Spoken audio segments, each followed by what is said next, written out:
The only way of finding the limits of the possible is by going beyond them into the impossible. Don't be bound by the conventional limits or fears of others.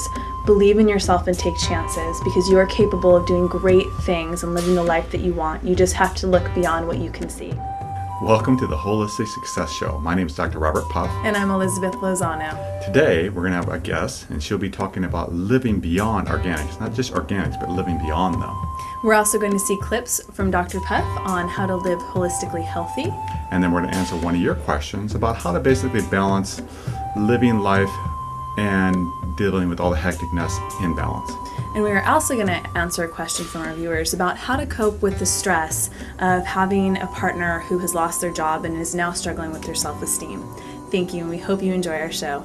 Today's first question comes to us from John C. from Laguna Niguel, California, and he writes in our very hectic day-to-day family lives with all the responsibility that entails, spouse, children, parents, job pressures, etc., and most recently the financial concerns we all face, how do you find that balance and harmony you talk about? You first have to start with, and what I do is I say, what's important? What's very, very important to me? And you have to ask that question yourself. For me, I make sure that every day I get some form of physical activity.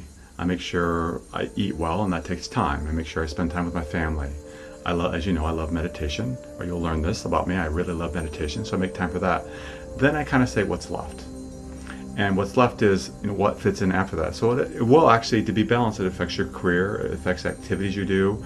Sometimes, even though I may enjoy TV, I don't watch a lot of TV because other things are important to me. So if you really know, if you have like a game plan, saying this is what's important to me, this matters to me, then what you do is you work around that. So instead of saying, okay, will I have time to watch a sunset? Will I have time to eat well? Will I have time to exercise?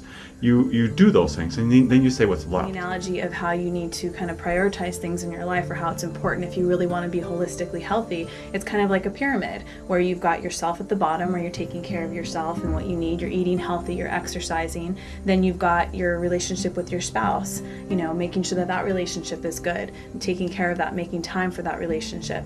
Then you also have your kids next, and that, you take care of your kids, you spend time with them, you make time for them. And for some people that sounds a little bit off. You expect me to put my kids afterwards, and I say that because if you're not okay, how can you really fully be able to take care of your kids? And ultimately what's last on that pyramid is your job.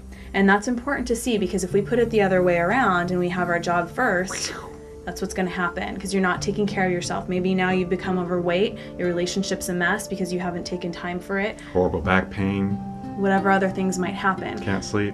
So we recommend to you, please take care of yourself, and that's what we're trying to teach here on the show is, be healthy, take the time to exercise, and you'd be surprised, you'll actually end up with a lot more energy. Even if you take, you want to start off with a 10-minute walk in the morning, maybe 15 minutes and work your way up, making time throughout the day.